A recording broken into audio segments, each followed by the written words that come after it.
హల్లెలూయా. దేవునికి మహిమ కలుగును గాక. మత్తయి సువార్త 5వ అధ్యాయం 16వ వచనాన్ని మనం చదువుకుందాం. మనుష్యులు మీ సత్క్రియలను చూచి పరలోకమందున మీ తండ్రిని మహిమపరచునట్లు వారి ఎదుట మీ వెలుగు ప్రకాశింపనీయుడి. చాలమ్మా. మనుష్యులు మీ సత్క్రియలను చూచి పరలోకమందున మీ తండ్రిని మహిమపరచునట్లు వారి ఎదుట మీ వెలుగును ప్రకాశింపనీయుడి. మీ వెలుగును వారి ఎదుట ప్రకాశింపనీయుడి. దేవుని బిడ్డలు ఎప్పుడు కూడా ప్రకాశిస్తూ ఉండాల. ఎట్లా ఉండాలమ్మా చెప్పాలా?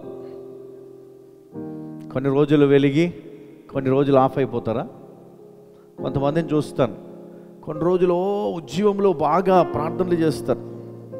ఎట్లా అంటే ఇక కింద పడి మీద పడి ఇక ప్రార్థనలు చూసి మనం అనుకోవాలి ఇంకా అయిపోయింది, దేవుడు వచ్చేస్తున్నాడు అనుకుంటాం. కానీ కొన్ని రోజులు దాకానే ఆ యొక్క విశ్వాసము, ఆ భక్తి, ఆ యొక్క వెలుగు వారిలో కనబడుతుంది. తర్వాత ఏమైపోతుందండి? ఆ వెలుగు కనబడుతుందా? చెప్పాలా? కనబడుతుందా? కనబడదు. ఎందుకంటే మనము యేసుక్రీస్తు చెప్పినటువంటి మరి ఒక ఉపమానము, విత్తువాని ఉపమానం, కృప రాజ్యం. ఎక్కడైతే దేవుడు ఉంటాడో అక్కడ ఆయన కృప ఉంటుంది. అయితే విత్తువాని ఉపమానము ఒకసారి మనం జ్ఞాపకం చేసుకుందాం. పొలంలో మరి విత్తనాలు ఒక రైతు చల్లుతూ ఉన్నాడు.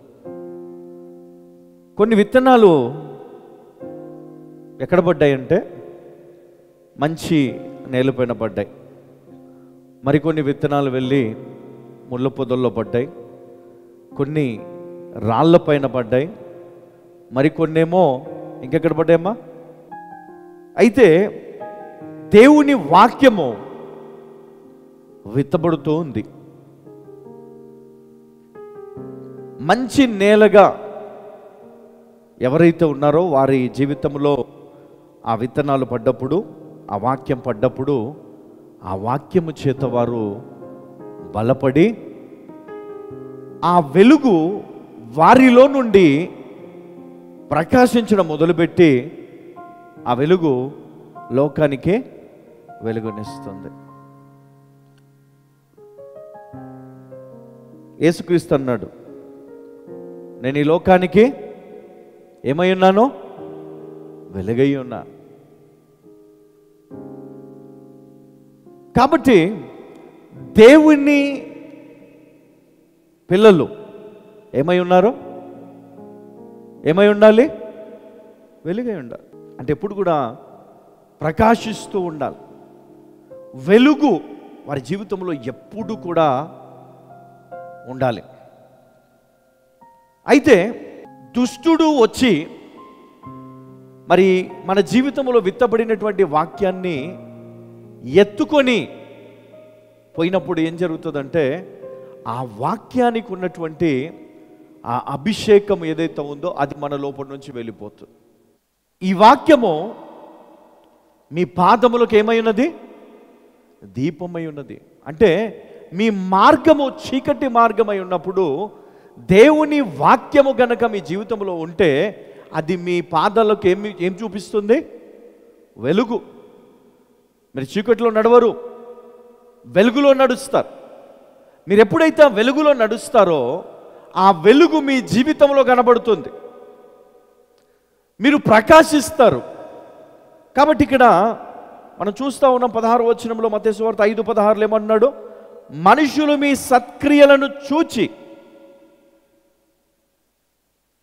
పరలోకమందున్న మీ తండ్రిని మహిమపరచునట్లు వారి ఎదుట మీ వెలుగును ప్రకాశింపనీయుడి. అమ్మా, ఈరోజు ఎందరైతే దేవుని సన్నిధిలో దేవుని వాక్యం వింటున్నారో ప్రతి ఒక్కరూ మరి ఈరోజు వినవలసినటువంటి వాక్యం, దేవుని కృప మరి ప్రతి ఒక్కరికి ఇవ్వబడ్డది. అవునా కదా? నీతిమంతులకే ఇచ్చాడా? అనీతిమంతులకు కూడా కదా? భక్తులకే ఇచ్చాడా? భక్తిహీనులకు కూడా ఇచ్చాడు.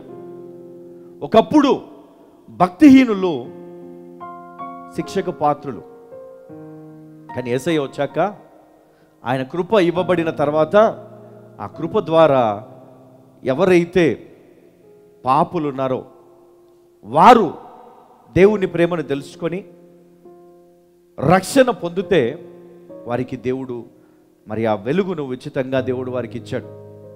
చీకటి కలిగి ఉన్నటువంటి జీవితంలో వెలుగు దేవుడు వారికి అనుగ్రహించాడు. హల్లెలూయా. ఒకరోజు ఒక కుటుంబం,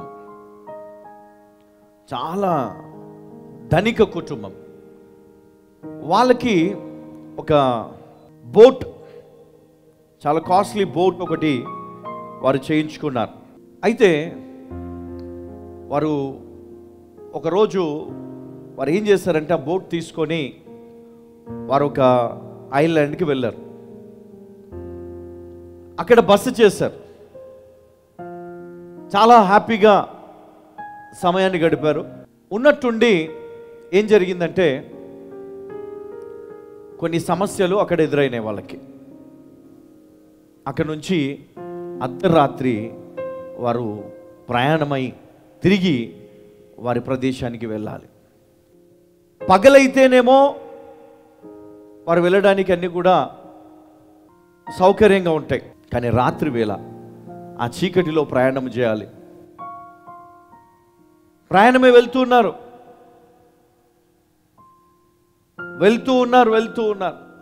గమ్యాన్ని చేరుకోవాలి.